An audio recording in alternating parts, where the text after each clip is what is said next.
ప్రార్థన చేయనప్పుడు జరుగుతున్న వారి నెలలను విన్నామని అప్పుడు అవి మీతో చెప్పుచున్నాను. పరిశుద్ధాత్మ దేవుడు ప్రార్థనలను దీవించిన కాక పిల్లల వల్ల చదువుతున్న ఈ భాగము ఒక విశ్వాస యాత్రలో ఎలాగో మనము నమ్మించాలి, దేవుణ్ణి అడిగి ఎలా పొందుకోవాలి అనేది క్లుప్తంగా శిష్యులకు నేర్పించే ఈ భాగం మనము చూస్తాం. అందులో మర్మం ఏమిటంటే, ఏంటి మర్మం అంటే, పేతురుగా చూశారు, ఏ బదులుగా మీరు నిన్న చెప్పించిన చెట్టు వేలతో సహా ఎండిపోయింది అని ప్రభుతో మాట్లాడుతుంటే ప్రభు ఎంత సులువుగా చెప్పారంటే, మీరు కూడా దేవునికి విశ్వాసం ఉంచి నమ్మితే, మీరు అడిగినవి పొంది ఉన్నామని నమ్మితే మీరు వారిని పొందుకోగలరు అని చెప్పి ఈ కొండను చూసి అది వెళ్ళి సముద్రంలో పడాలి అని మీరు ప్రార్థిస్తే అది అలా జరుగుతుంది అని చెప్పారు. ఇది అసంభవం. ఏంటి అసంభవం?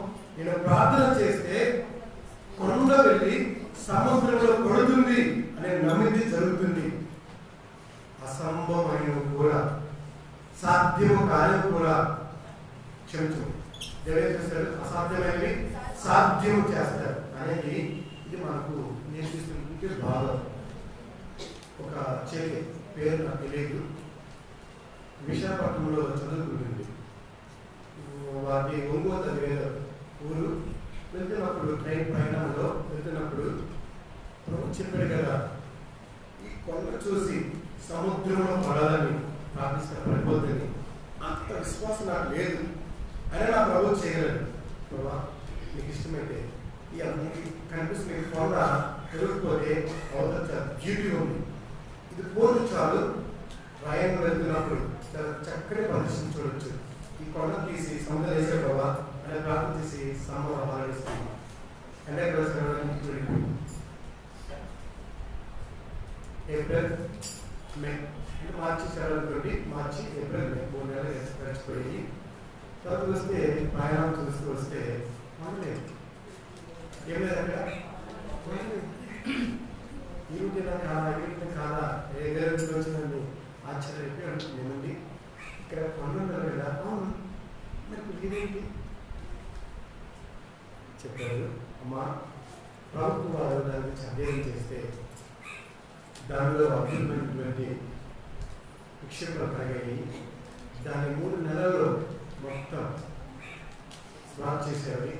అందులో ఏమైనా దొరుకుతారని గవర్నమెంట్కి అప్పచెప్పాలి. ఆ తర్వాత వెలుగుతున్నటువంటి ఆ వనాన్ని సుందరంగా తీర్చాలి, టూరిస్ట్ ప్లేస్ చేయాలని ప్రభుత్వం చెప్పారమ్మా. అన్ని పనులు జరిగాయి. అప్పుడులా కాదు, ఇప్పుడు అన్నీ ఏంటి ముఖ్యంగా వచ్చి అవి వాళ్ళకి పిండి చేసి పడేస్తాయి. అలా చేస్తారమ్మా అంటే ఆ పాప చేయగలమా? అయినా ఏం జరుగుతుంది అనుకున్నా నేను, ఆయన ప్రార్థనకి జవాబు చూడాలి ఆలోచించి. బైబిల్లో యేసు ప్రభు గురించి చాలా పేర్లు ఉంటాయి. మహాదేవుడి గురించి బైబిల్ మాట్లాడి ప్రార్థన ఆలోచించేవారు నాకు ఇష్టమైన మాట. మన దేవుడు ఎవరు? ప్రార్థన ఆలోచించేవారా? విశ్వాసములు వద్దులని మీరు అడిగినది పొంది ఉన్నామని నమ్మాలి, ప్రభు ఏ కార్యంగా చేయగలడు. ఇదే ఈ భాగం యొక్క అర్థము. మనకి ఇంకా 20 నిమిషాలు ఉంది. దీంట్లో కొన్ని సత్యాలు తీసుకొని బోధన జరగాలి. ఏంటి అంటే మొట్టమొదటిసారిగా చదువుకున్న భాగంలో చూడండి, 20 వచనం. ప్రొద్దున వారు మార్గమున పోచుండగా ఆ అంజూరపు చెట్టు వేర్లు మొదలుకొని ఎండిగా చూచిరి. అప్పుడు పేతురు ఆ సంగతి జ్ఞాపకం తెచ్చుకొని, బోధకుడా, ఇదిగో చెట్టు అంజూరపు చెట్టు ఎండిపోయి ఆయనతో చెప్పాను. చదువు ఈ భాగంలో పేతురుని జ్ఞాపకం చేస్తున్నాను. ఈ మధ్య సమయంలో పేతురు యొక్క జీవితాన్ని మీకు పరిచయం అంటే ఎప్పుడూ విన్నారు. మరొకసారి ఎన్ని మార్లు ధ్యానించిన బైబిల్ పరిశుద్ధ గ్రంథం లోతు మనకు అంత చిక్కది. ఇది మహాసముద్రం, ఎంత ధ్యానించినా ఒక నీటి పుట్టినట్లే. చదువు భాగంలో అర్థం చేసుకుని ఇండిపోయిన చూచిరి అంటే ఎవరు చూశారు? శిష్యులందరూ చూశారు కదా, చూచిరి. వాళ్ళందరూ మౌనంగా ఉన్నారు, ఎవరు మాట్లాడలేదు. పేరు ఒక్కరే జ్ఞాపకం చేసుకొని నిన్న ప్రభు అన్నాడు కనుక ఈరోజు చూస్తే ఇండియన్ కనుక ప్రభు అంటారు, ప్రభా నేను చెప్పించిన చెట్టు ఎల్లతో ఎండిపోయింది. అందుకే గొప్ప వర్తమానం వచ్చింది. మీరు విశ్వాసం వచ్చితే దేవుడు దేవుడు ఏదైనా చేయగలడు అనే వర్తమానం రావడానికి కారణం ఏంటంటే పేదలు జ్ఞాపకం చేయబడింది. ఏమన్నాడు? బదులుగా నేను చెప్పించిన చెట్టు ఎండిపోయింది. మన 12 మందిలో మిగతా 10 మంది ఏమైపోయారు? అంతే. సూపర్ మార్చుతారు. ఎప్పటికప్పుడు మర్చిపోయి మనంతా మనకు దేవుడి మంది మర్చిపోయినయ్యా మర్చిపోయాడు అంతా రాదే. పేతురు గారు ప్రపంచంలో చాలా మంది ఒక మాట అంటారు, దురుకు స్వభావం అంటారు. నాకు ఆ మాట ఇష్టం, నాకు ఆ మాట ఇష్టం. ఈ బైబిల్ క్షమించము పరిశుద్ధ గ్రంథం చదువుతున్నప్పుడు నాకు ఆ మాట వంట పట్టలేదు. పేతురు జీవితం చూస్తే దుడుకు కాదు, రోషం కలిగిన వారు, పౌరుషం కలిగిన వారు, గుండెలో కరేజ్ ఉన్నవారు, అలా జరుగుతుందో లేదో ఆశ కలిగిన వారు, నేను కూడా నా ప్రభులాగా ఉండాలన్న మనస్సు కలిగిన వారు. అందుకే ఎవరికి ఆశ ఉంటుందో వారి జీవితంలో ఎత్తు పొలాలు ఉంటాయి. ఏముంటాయి? ఎత్తు పొలాలు. జారిపోతుంటారు, లేకపోతుంటారు, జారిపోతుంటారు, లేకపోతుంటారు. ఒక దినాన్ని దేవుడు స్థిరపరుస్తున్నాడు. వారి సంఘాలు కాదు, బలహీనులు కాదు. నేను అంతే నేనంటే ఏంటో బాగుంటే మందేస్తే నా దగ్గర ఉంది వీడియో చూపిస్తే మీరు మా దగ్గర వస్తే నేను బాధపడను. మా పిల్లలు కదా, నేనే వాళ్ళు బాధపడలేదు. చూపించాను, మంది వీడియో తీశాను. ఎప్పుడు వీడియో తీశాను. ఆ వీడియో ధైర్యం చెప్తాను తెలుసా? ఏంటన్నయ్య ఎప్పుడు సేవకు తిరుగుతుంది కరెక్ట్గా ధైర్యం దీంట్లో ఉంది. ఏమైనా చేశాడు? ఎప్పుడు కరెక్ట్గా సేవకు వచ్చినప్పుడు దొరికిపోతారు. అరే బాబు దేవుడు టైంలో పంపిస్తారు. ఎలా మీకు తెలుసా? అద్భుతమైన ప్రార్థన చేస్తాయి. కంఠం అద్భుతం, పాటలు చాలా బాగా పాడుతుంది. మంచి కృపావరాలు ఉన్నాయి. తర్వాత డైట్ చేశాడు, మంచి చదువులు, మంచి ఇంటెలిజెంట్ అన్నీ ఉన్నాయి. కానీ పునాది లేదు. అబ్బాయికి ఏమి లేదు. మరి అక్కడ పునాది లేదు. హెబ్రోన్లోకి వచ్చారు. దేవుడి ఇక్కడ తీసుకొచ్చి చెప్పారు, బాబు వేరే సంఘం నుండి దేవుడి ఇక్కడ తీసుకొచ్చి నిన్ను ప్రేమించి తీసుకొచ్చాడు. ఇప్పుడు జీవితంలో ఒక ప్రతిజ్ఞ కలిగి, ప్రమాణం కలిగి, సవాళ్ళకి జీవించు బాబు అంటే, అన్నయ్య ఈ రోజు నేను ప్రభు కోసం జీవిస్తున్నానయ్యా, ఈ రోజు ప్రభు చచ్చిపోతున్నానయ్యా. అక్కడ చచ్చిపోతున్నా జీవించాను. తర్వాత వెళ్ళాము సిస్టర్ మన శనివారం నేను ఆ పెద్దలు కలిసి వెళ్తే ఏంటండి ఇలా ప్రేమ దొరుకుతాను. నేను దేవుడు బలపరుస్తారనే ఆశ. నేను ఒక వారానికి విజిటింగ్కి వెళ్ళాను. ఒక వారం ఆనందాల్సి ఆయన నేను వెళ్ళాను. అప్పుడు మా బ్రదర్స్కి ఫోన్ చేసి, అన్నయ్య మొహం చూసి సిగ్గేస్తుంది అన్నయ్య, మీరేం రారు, మీరేం చెప్పరు అంటే మా పిల్లలు ఫోన్ చేశారు. నాన్న ఇలా అంటున్నాడంటే అన్న నేను వెళ్ళను, మీరు వెళ్ళండి. మా సంఘంలో రాసిన సహోదరులు కలిసి వెళ్ళారు. చెప్పారు, ఎందుకు మా దగ్గరికి రాలంటే ఇలా నేను చేశాను. అన్న చూశారు, సిగ్గేస్తుంది. ఎన్నిసార్లు ఒప్పుకుంటారు, ఎన్నిసార్లు తాగుతారు కదా, సిగ్గేస్తుంది. మన దగ్గర రాలని ఆగిపోయారంటే బాబు తప్పరా మానేసి ప్రమాణం చేసి నేను తాగని చెప్పి రా, ధృవీకరణ లేదు. ఎందుకంటే మీరు అందరూ బాగుపడి దేవుడికి భయం అని మన పిల్లలు సంఘంలో ప్రజలు వాళ్ళకి ప్రేరేపించి చాలా మాటలు చెప్పి తీసుకొచ్చారు. స్టాండ్ అయ్యారు అని అనుకున్నాం. వాళ్ళ సేమ్ పరిస్థితి. నా ఉద్దేశం ఏంటంటే ఇప్పుడు బలహీనము అప్పుడు బలవంతులం అవుతారు. ఈ పరిపూర్ణం అనేది ఒక దినాన దేవుడు నిలిచిపెట్టినప్పుడు అద్భుతమైన సాక్ష్యం. అయితే ఉద్దేశం ఏంటంటే అంటే పరిపూర్ణ మేము కూడా జారిపోవాలా, మేము కూడా ఏమంటారు తప్పిపోవాలా కాదు. అందరికీ వర్తించారు. 10 మంది శిష్యులు ఉన్నారు, అందరూ ఒకే కోణంలో లేరు. ఒక్క పేదల విషయంలో ఏమైనా ఆయన బైబిల్ అంటే ఆయన నిన్న జరిగినది దేవుడితో చెప్పించాడు. ఈరోజు ఏమవుతుందో ఆయన మనస్సులో బదిలీ వస్తూ అందరూ చూశారు. ఒక్కరే మాట్లాడి బోధకుడా నేను చెప్పించిన చెట్టు ఎండిపోయింది. దురుకు స్వభావం కాదు, జరుగుతుందా లేదా ప్రభు చెప్పాడు, అలా ఉందా లేదా, జరిగిన తర్వాత దాన్ని ఏం చేశాడు చూపిస్తున్నారు. చదవండి పేతురు గారి యొక్క గొప్పతనం చదవదు ఏంటి అలా ఉన్నారు. మొదటి 4:18 స్పీడ్ తీసేది టైం అనుకోండి. ಮತ್ತೆ 4:18 యేసు గలిలయ సముద్ర తీరం నడుచుచుండగా పేతురు సీమోను అతని సహోదరుడైన ఆంద్రేయ అనే ఇద్దరు సహోదరులు సముద్రములో వలవేయు చూచెను. వారి జాలరులు ఆయన వెంబడి రండి, నేను మిమ్మల్ని మనుషుల పట్ల జాలరుగా చేతున్న వారితో చెప్పాను. వెంటనే వారు తమ వలలు విడిచి పెట్టి ఆయన వెంబడించారు. అర్థం చేసుకోండి. పేతురు గారు ప్రభు పిలిచినప్పుడు మరే పనులు ఉన్నారు, చేప పట్టే పనుల్లో నిమగ్నమైపోయారు. ప్రభు వారు చూసి పేతురు, ఆంద్రయ్య, ఇంక మీరు చేప పట్టే వాళ్ళు కాదు, మనుషులు పట్టే చాలా చేస్తారు అని అంటే అమాయకు మొగ్గ వేసుకొని జలదీయ పిప్పరగి రమ్మ తెలుసు, ముందులా తెలుసు, రోయ బొచ్చు తెలుసు, మనుషులు పట్టే జాలం అంటే మనుషులు ఆ చేపలు ఉంటాయా అని ఆగకుండా అమాయకుని పిలిస్తే అదేం జాలంలో మనుషులు పట్టే జాలం కాదా అని ఇద్దరు కలిసి వాళ్ళు పిలిచి వెళ్ళిపోయింది. అది జీవితం. మనం అనుకుంది అన్నయ్య సంవత్సరం మాత్రం అన్నయ్య ప్రభు సేవలు ఇస్తున్నారు అన్నయ్య, ఏదో జీవితం అంట ఎన్నో ప్రశ్నలు కదా. ప్రభు ఒక పని చెప్తే, ప్రభు పిలిస్తే ఎన్ని ప్రశ్నలు వస్తాయో, ఎన్ని సందేహాలు వస్తాయో కదండి. ఎంత అమాయకమైన జీవితం అంటే ప్రభు పిల్లలు వెళ్ళిపోయారు.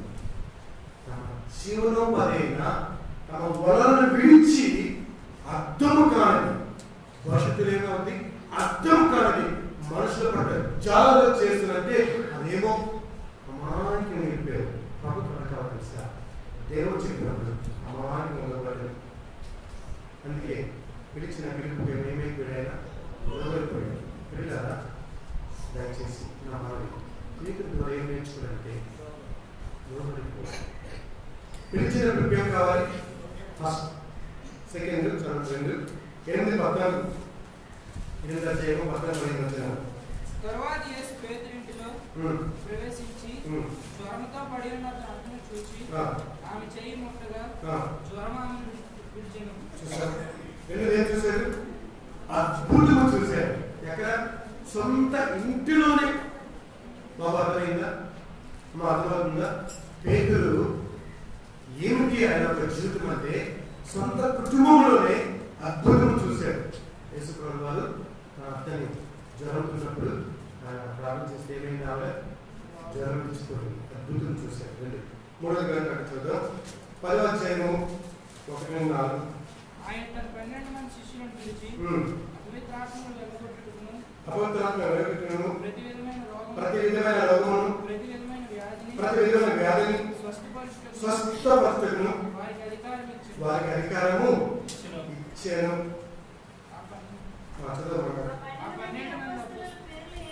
చాలు, అందులో పేరు పేతురు గారు. అంటే ఈ పేతురు గారికి దేవుడు ఏమి ఇచ్చాడు? అధికారం. ఏం అధికారము? రోగములు వెళ్ళగొట్టే అధికారం, స్వస్థపరిచే అధికారము, దయ్యాలు వెళ్ళగొట్టే అధికారము, అద్భుతమైన చేసే అధికారాన్ని పొందిన వారు. మాకేమైనా వచ్చా దయ్యాన్ని వెళ్ళగొట్టగలమా? అన్నయ్య గారు వస్తారా, గుడి పెట్టుకుంటుంది అంటారా? రారా మీరు రక్తం తాగుతున్నా అంటే అక్కడ పడిపోయాడు. వచ్చి ఏమండి ఏంటిదంటే అదే రక్తం కాదు రా అంటుంది.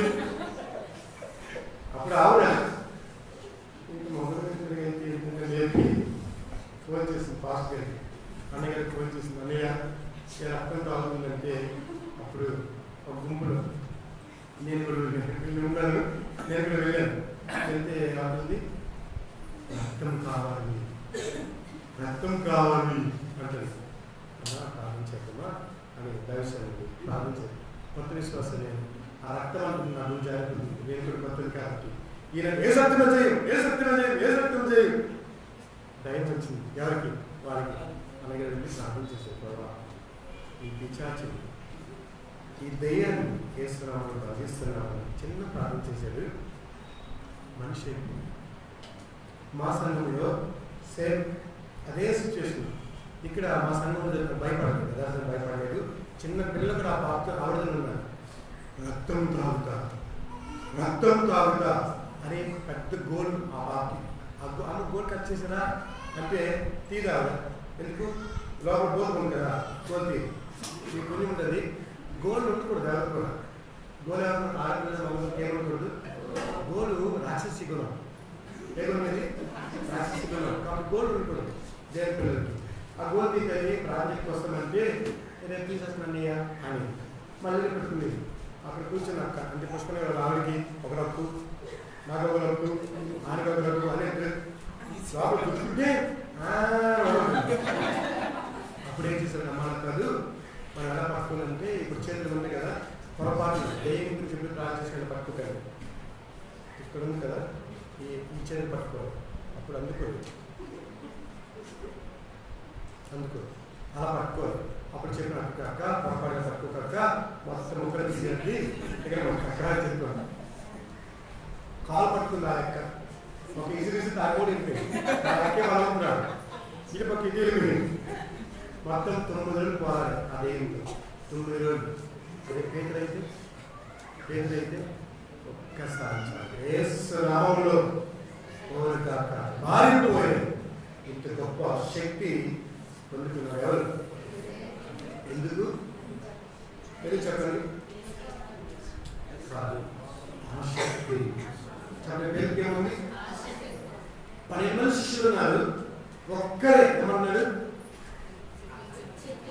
ఆ చెట్టు ఎండిపోయింది. ఎందుకు తెలుసా? పిలువబడిన వారు, అద్భుతాలు చూశారు, అధికారం పొందిన వారు. చదువుతుంది 14:14-28.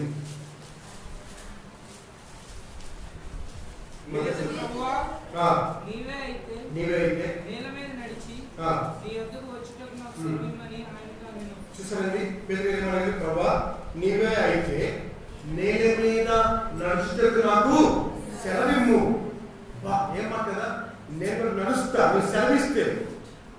ఒకవేళ ప్రభు కాకపోతే అర్థం మీకు, ఒకవేళ ప్రభు కాదు అప్పుడు ఏమైనా చూడండి. ప్రభుకు ఎలా పెడుతుంది సార్? ప్రభు నీవే అయితే నేను మీద నడిచినట్లు నాకు సెలవిమ్ము అన్నాడు. ఇంకా శక్తి లేదు, ఎవరికి చెప్పలేదు. అదే ప్రభు అన్నాడు ఎలా అన్నాడు. యేసుక్రీస్తు ప్రభువుతో సమానం కాలేదు, కానీ యేసు ప్రభు రాబోయే సముద్రం మీద నడిచాడు. అలా నడిచి యేసు ప్రభువుకి వెళ్ళిపోయి మరలా వచ్చింటే ఈరోజు ప్రపంచంలో ఎక్కడ చూసిన మరేముంది ఆ పేరుడే ఉండేది. ప్లస్ మీకు ఆ రోమన్ క్యాథలిక్ ఎవరు మంచిగా గుడి పెట్టేస్తారు. ఇప్పుడు పేరు ఒక గుడి ఉండాలి. అందుకే దైవం ఏం చేశాడంటే నేను నాకు సమానం కాదు, నా శిష్యుడే. దేవుడిలో పరమింపబడకూడదు, దైవం మనిషిగా ఉండాలి. చిన్న గాలి పంపించాడు. గాలి చూసి అమ్మో మురిగిపోయింది. మొదటిగా మురిగిపోవచ్చున్నాను పేదరా. ఆసక్తి ఏం తెలుసా?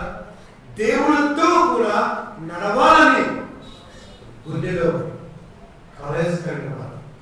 అమ్మ అదే మనమైతే అమ్మో సినిమా సముద్రం కదా. ఆసక్తి తెలుసా? దేవుడు నేను అలా ఉండాలని జీవించాలని ఆశ ఉందా? పేతురు గారికి గొప్ప మనస్సు. చదువుతాము 16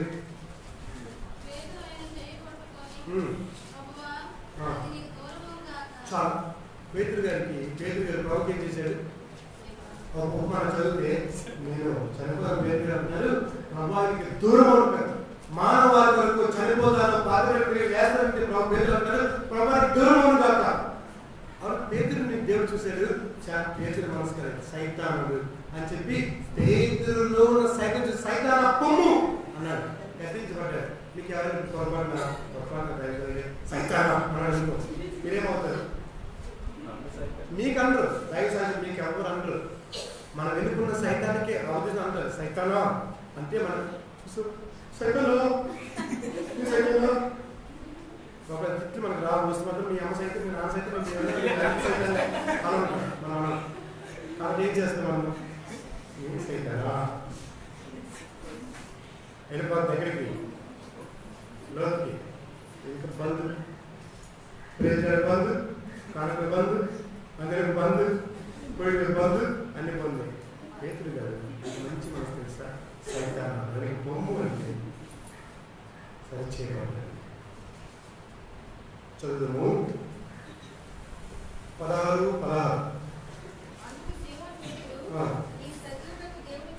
నీవు సజీవుడు దేవుని కుమారుడు అయినా క్రీస్తు అని చెప్పారు. అంత గొప్ప సత్యం తెలుసా? పేతురు గారు యేసు ప్రభువుని ఎవరు గుర్తించాడు? సజీవుడు అయినా దేవుడి కుమారుడు అయిన క్రీస్తు అని. అంటే మాట సింపుల్ చెప్పిన టైం లేక ఎంత ప్రభు గురించి ఎరిగితే తప్ప దేవుడి కుమారుడని నిలబడు. మీరు నిలబడే గొప్ప కాదు. యూదా దేశంలో ఇశ్రాయేలు ప్రజల మధ్య నిలబడాలి అంటే కత్తి మీద స్వామి ఏం చేసా? యెహోవా తప్ప వేరే దేవుడు లేడు. అలాంటి కాలంలో యేసు దేవుని కుమారుడు అని చెప్పాలంటే తలకాయ పోవడానికి కూడా ఇష్టపడిపోవాలి. అంత దమ్ములు అదేనండి. లోకంలో యేసు దేవుడు చెప్పాలంటే గుండెలు ఏముండాలి? ధైర్యం ఉండాలి, దమ్ము ఉండాలి, నిలబడాలి. లేకపోతే లోకంలో పరిస్థితులు ఉన్నాయి, ఇలా పేతురులా ఉండాలి. ఆశ. చదువుతాము 17-20 వచ్చిన 16వ అధ్యాయము 17-20 వచ్చిన. అందుకైనా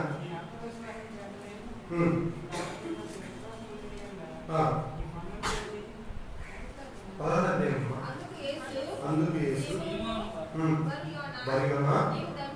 ధన్యులు పరలోకమందున్న నా తండ్రి ఈ సంగతి బయలుపరుస్తున్నా కానీ నరులు నీకు బయలుపరచలేదు.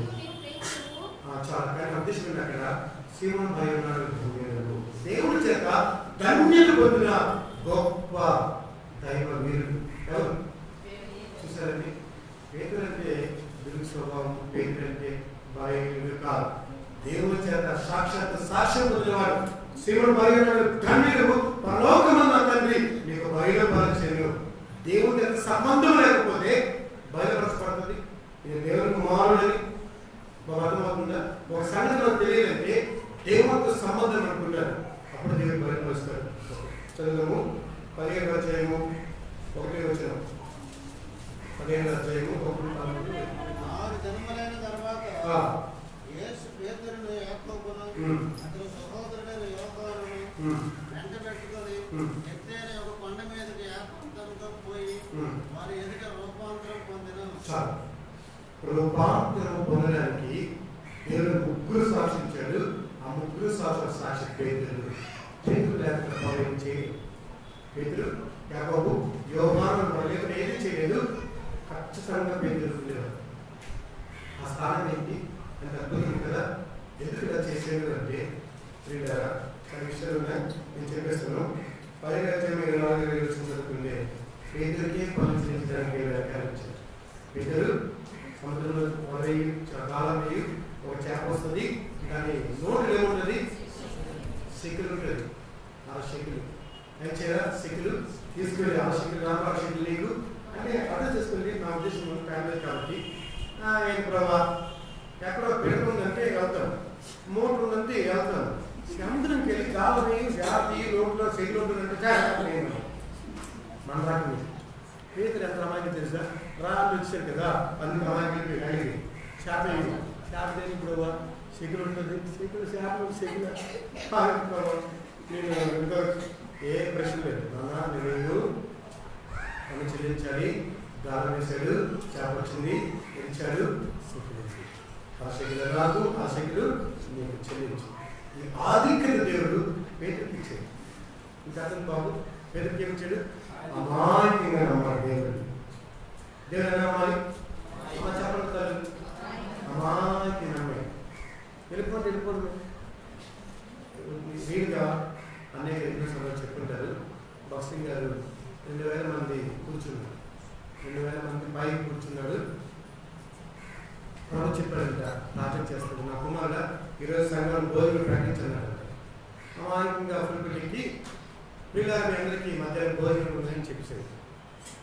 ఇంకే పక్కన రావడం వంటశాలలో ఇదేంటి సిక్కోడు అంటే అనుకుంటారు. సిక్కు పంజాబ్ సిక్కులు పెట్టింది మనకి ఏంటున్నాడు లోపల తెలియదు. మధ్యాహ్నం భోజనం చెప్పాడు. 2500 మంది ఎలా చేస్తామని తికమకం అయిపోయి లోపల చూస్తే బియ్యం లేవు, కర్రలు లేవు, అంతమందికి సరుకులు లేవు, ఏమి లేవు. వచ్చి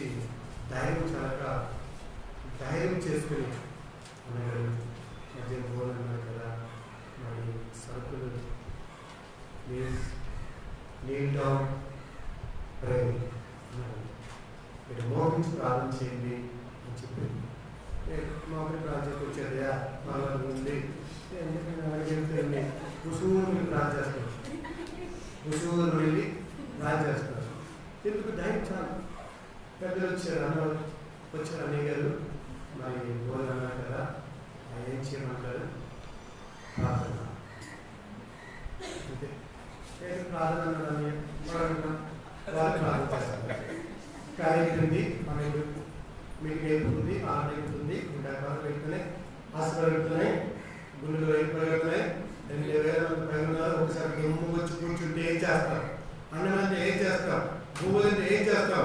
ఈయనేమో ప్రార్థన ఉంటారు అని ధైర్యం తీసుకున్నాను. ఎందుకంటే ఇంకంటే ఏమో కోరుతారు, ఏం చేయమంటారు? ప్రార్థనని మాకు అయిపోయింది, ఇంతే గొప్ప చిక్కుపడలేదా అని ప్రార్థన చేసుకుంటారు. కరెక్ట్గా 2 గంటల ఉంది మీకు గేట్ దగ్గర ఆలోచించి ఆరంభపడుతుంది ఏంటి ఆరంభపడుతుంది అని పెద్దలు బయట చూస్తున్నారు. ఇక్కడ ఆలోచించింది అంటే చదవి అని చెప్పారు. కేక్ తెచ్చారు. లారీ లోపలికి వచ్చేసింది. బాగా తీస్తూనే ఉన్నారు, బాగా దించుతూనే ఉన్నారు. ఎవరికి అర్థం కాలేదు అని ఆయన వచ్చేసాయి. పాపలు వేయండి, గ్లాసులు పెట్టండి, నీళ్ళు వేయండి, కూర్చోబెట్టారు, మొత్తం వేస్తున్నారు. అంతా అయిపోయింది. ఒక ప్రశ్న వచ్చింది, బిర్యానీ ఎక్కడది, మటన్ కర్రీ ఎక్కడది, చికెన్ ఫ్రై ఎక్కడది, పచ్చడి ఎక్కడది, గోంగూర పచ్చడి పెడతారు, ఇవన్నీ ఎక్కడది, ఎక్కడ వచ్చాయి, ఇంతమంది తింటుంటే ఎలా వచ్చాయి, ఎక్కడ వచ్చాయి, నాకు కావాలి. అలాగే ఆయనకి సామాన్లు సాయంత్రం ఎక్కిస్తుంటే బాధేశ్వరాన్ని ఈ వస్తువులను ఎక్కడికి వచ్చింది, ఈ బిర్యానీ, ఈ మటన్, ఈ చికెన్, ఈ పెరుగు, ఈ చికెన్ ఎక్కడ వచ్చింది అంటే అన్నాడు. ఇక్కడ ముస్లిమ్స్ పెళ్లి జరుగుతుందండి. ఆ పెళ్లి కొడుకు తండ్రికి మాట వచ్చిందండి. తా అన్నట్టు మన మాట మీద ఆడేయండి, మన తెలియదని గర్భం పేరు క్యాన్సిల్ అయిపోయింది. ఇదంతా ఏం చేస్తామని చెప్పి చిత్ర భవనంలో వెళ్ళిపోయారు. ఎక్కడ నాశనం చేయకండి, బాగా చేయకండి, ఎప్పుడు వీడి జరుగుతుంది, అక్కడ పంపించండి రా, దేవుని పిల్లలు తింటారని చెప్పారు. ఆడవడే తీసుకొచ్చి అది వచ్చి ఇది కదా దేవుడు అమాయకు నమ్మితే ఏం చేయదు. చెప్పండి, ఏం చేయదు. అమాయకు నమ్మితే ఏదైనా చేయదు. పేరు గురించి చెప్పేసిన ఇంటిగా గర్వించిన సందర్భంలో గర్వించబడ్డాడు. లోక సువార్త 15 మత్తయి సువార్త 26లో గెత్సేమనే తోటలో యేసుక్రీస్తు ప్రభువుతో ఉంటాడు. అదే సమయంలో యోహాను సువార్త 18లో మల్కు అనే సైనిక చెవి నరికి పడేస్తాడు. అంటే యేసు ప్రభుకి ఏదైనా తట్టుకోలేదు భౌతికముగా. ఆత్మీయ ఏం కావాలి? చంపినా కొట్టినా సహించాలి. కానీ ప్రారంభంలో ఉన్నాడు, ఇంకా సంపూర్ణ సేవకు పంపబడలేదు. యేసు ప్రభుత్వం ఉన్నది కనుక యేసు ప్రభు మాటల కారణం చేత, పట్టుకున్న కారణం చేత దగ్గరున్న కట్టెలు తీసి చెవి నరికి పడేశాడు. ఇద్దరితో పాల్గొడు అని చెవి తీశాడు, మన అతికించాడు. పగిలిపోయింది. అయ్యో నరికిన చెవి ఈయన పెట్టాడే. ప్రేమ తప్ప కత్తి ఎక్కడ ఉపయోగించకూడదు. సత్యం నేర్పించాడు. ఆ తర్వాత పేతురు గారు ముమ్మారు బొక్కాడు. నాకు తెలిసి పేరు ఏం చేశాడు? ముమ్మారు మార్చులో కనిపిస్తాయి, లోకసభ కనిపిస్తే ముమ్మారు బొక్కాడు. ముమ్మారు బొక్కిన విడియోగా అలాంటి వ్యక్తితో యోహాను సువార్త 21వ అధ్యాయంలో ప్రత్యక్షమైపోతాడు. దేవుడు మాట్లాడితే పేతురు నన్ను ప్రేమించున్నావా? పేతురు నన్ను ప్రేమించున్నావా? పేతురు నన్ను ప్రేమించున్నావా? 3 ప్రశ్నలకు జవాబు ఏం చెప్పండి? ఏంటి? నీకే తెలియదు. ఎందుకు నీకే తెలియదు? తప్పిపోయాడు, పడిపోయాడు. బలం పొందిన తర్వాత ఇంట్లో బలపరిచినట్టే పొరపాటున వెనక్కి తిరిగి ప్రాణం పెడతా నీకోసం అన్నాడు. ముమ్మారు బొక్కాడు. అందుకే సర్వాధికారి మహారాజా అని చరిత్ర జీవితంలో పిలిచారు, నిలబడ్డారు, ఇక్కడ బ్రతికాను. అనేక సందర్భాలు ధ్యానించారు, తప్పిపోయాను, బలపరిచారు, నీవే అయితే అనుమతించారు, నడిపించారు, జారిపోయాను, ప్రభువా నన్ను పైకి లేపారు. అయితే ప్రభు ఇప్పుడు ప్రశ్నించావు, పేతురు నన్ను ప్రేమిస్తున్నావా? ప్రభా నీకే తెలియదు. పేతురు నన్ను ప్రేమిస్తున్నావా? ప్రభా నీకే తెలియదు. ఎందుకు తెలుసా?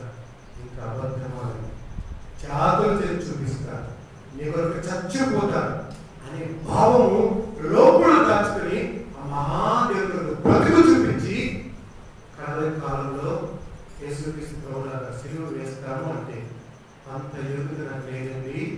చరిత్ర ఆధారం నా తల కిందకు కాలు పైకి పెట్టి నన్ను సిలువ వేయండి, సిలువ అప్పగించుకొని జీవితాన్ని ప్రభు అప్పగించుకుని నా ఉద్దేశం పెట్టారా? ప్రభు కోసం అనుషత్వం బ్రతకాలి, ప్రభు కోసం పౌరుషత్వం బ్రతకాలి, ప్రభు కోసం ఒకవేళ మాట ఇచ్చి తప్పిపోయిన మన జీవితంలో తిరిగి మాట లేకుండా జాతర చూపించి నిలువబడి సాక్ష్యం ఇవ్వాలి లోకానికి, సమాజానికి, సంఘానికి. అదే నేను చూపించాలి. మన యాత్ర ముగించాలి. ఇలా ఈ సమయంలో ప్రభుత్వం శిష్యులు వెళ్తున్నారు. అందరూ చూశారు, ఎవ్వరూ మాట్లాడలేదు. ఇక మాత్రమే వారిని క్షమించిన చెట్టు ఎండిపోయింది. ఎందుకు తెలుసా? ప్రతి సందర్భంలో శిష్యులందరూ ఉన్నా పేతురు ఒక్కడే మాట్లాడారు. పేతురు ఒక్కడే మాట్లాడేందుకు తెలుసా? ఆసక్తి చెప్పడానికి ఏమిటి? ప్రతిదీ తెలుసుకోవాలి. నేనే ఫస్ట్, నేనే ఫస్ట్, నేనే ఫస్ట్. అది తప్పని అయితే నా జీవితంలో దేని కోసం నేనే ఫస్ట్, నేనే ఫస్ట్ అనుకుంటే దీవిస్తాడు. ఒకవేళ పూర్వక సాక్షిగా నేను చెప్తాను. ప్రారంభించడం